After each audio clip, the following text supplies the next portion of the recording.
Assalamualaikum dan selamat malam. Anda bersama saya lagi di studio penyampai cerita kisah seram anda.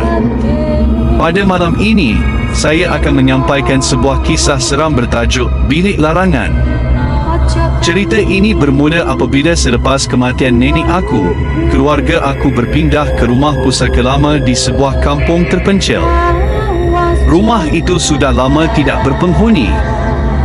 Berdinding papan, atap zinc yang sudah berkarat, dan dipenuhi sawang serta bau kayu reput. Namun kerana desakan hidup, keluarga aku tiada pilihan lain. Kami terpaksa pindah ke sini. Waktu sedang mengemas rumah, ayah aku sempat berpesan, semua bilik boleh guna, cuma satu bilik hujung tu, jangan sesekali buka. Kunci pun dah hilang, biarkan saja. Bilik itu terletak paling hujung sekali, pintunya lusuh dan berdebu, dan ada juga kesan cakar yang panjang dari atas ke bawah. Pada malam pertama, aku ada terdengar satu yang bunyi pelik. Bunyi seperti ada orang sedang melompat berkali-kali. Ada juga bunyi seperti pintu diketuk, dan ada juga bunyi seperti orang sedang menolak perabot. Aku pasti dan yakin semua orang di rumah ini sudah tidur. Aku terfikir, jadi siapa yang buat bunyi itu? Aku malas hendak berfikir panjang, mungkin kerana sudah penat kemas rumah. Aku terus lelapkan mata aku. Pada keesokannya, aku bertanya pada semua orang di rumah berkaitan dengan kejadian semalam, tapi tiada seorang pun yang mendengar. Jadi aku bertekad untuk mencari tahu pada malamnya. Hari sudah malam, semua orang sudah tidur kecuali aku. Aku berjaga pada waktu malam. Sekali lagi bunyi itu kedengaran. Aku cuba intai ke ruang tamu rumah, tetapi tiada siapa. Aku teringat akan bilik larangan yang ayah tidak bagi buka. Aku cuba menghampiri bilik itu. Rupanya bunyi itu datang dari bilik larangan ni. Aku cuba membuka pintu itu tetapi berkunci. Walaupun aku cuba buka dengan cara paksa, tetap tidak terbuka.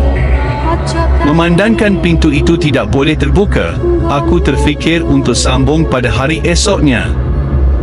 Pada pagi esoknya, aku cuba mencari kunci bilik larangan tu secara senyap.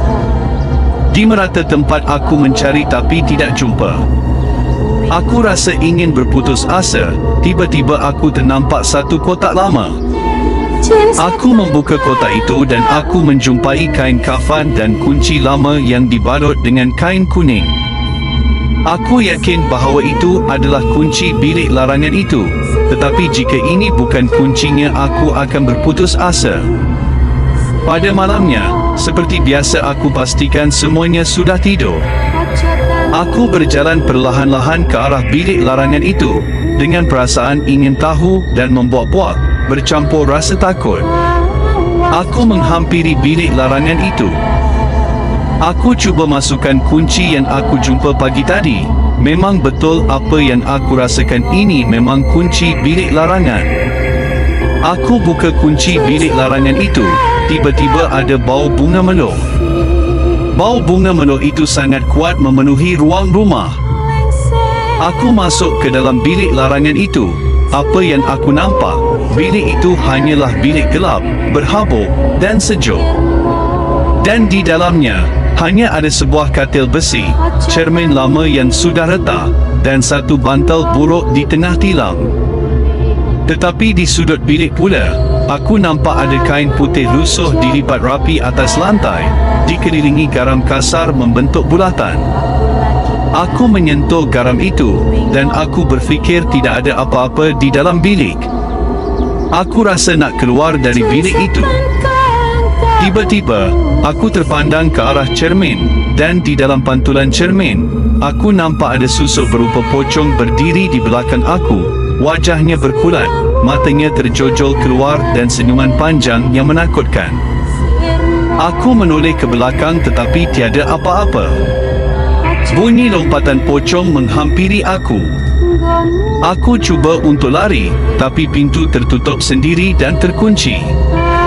Aku menjerit sekuat hati, menghentak pintu dengan kuat, namun tiada siapa yang mendengar. Keesokan paginya, keluarga aku menyedari bahawa aku tiada di rumah. Mereka cuba mencari aku di merata tempat tapi menjumpai aku. Ayah aku cuba mencari aku di bilik larangan tapi pintu bilik itu tertutup seperti biasa. Bila dibuka, bilik itu kosong seperti tak terusik. Aku hilang di dalam rumah pusaka di dalam bilik larangan tanpa jejak. Di bilik larangan itu hanya ada tilam lama, bantal buruk, kunci berkarat, dan segumpal rambut hitam panjang. Penduduk kampung kata, itu bilik ikatan. Arwah nenek aku dahulu mengikat satu roh wanita yang mati dibunuh dalam bilik itu.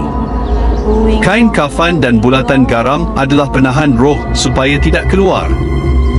Dan bila seseorang masuk, roh itu akan bertukar tempat, mencari tubuh baru untuk dia tinggali.